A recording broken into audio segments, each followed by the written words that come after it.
बाकी मैं देवरगढ़ वाले संग यदि आपको बैठ देवर संग वाली बाकी मैं आखिरी संग करते और संग छोटी छोटी करते पापा की तो पूरा जुगाड़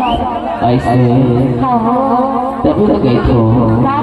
अरे मोर पर काफी है की तो ऐसे कितनी बात की ये माया होई तबे माया चलना हरिया भगवे गाई दे सनमाया गाई दे सनमाया भी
कौन स्टेशन वाला है कौन स्टेशन वाला भेजो संगवारी वाला महेंद्रवानी वाला कि देवरगढ़ वाला महेंद्रवानी स्टेशन को लाती जावे का देखने मुल्का महेंद्रवानी वाले बहुत हैं अब क्या कहना चाहते हो गाड़ी देशन में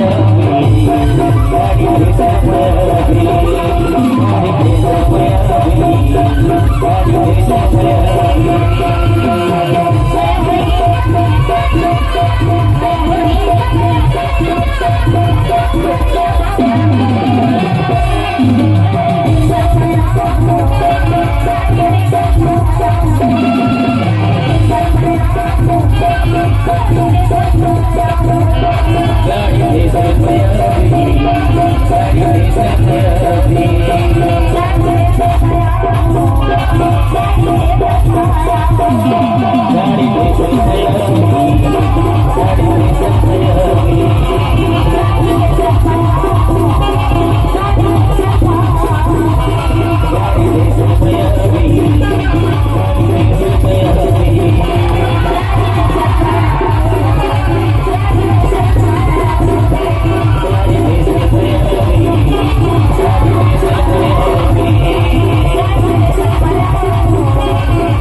एक बार जोरदार ताली ताली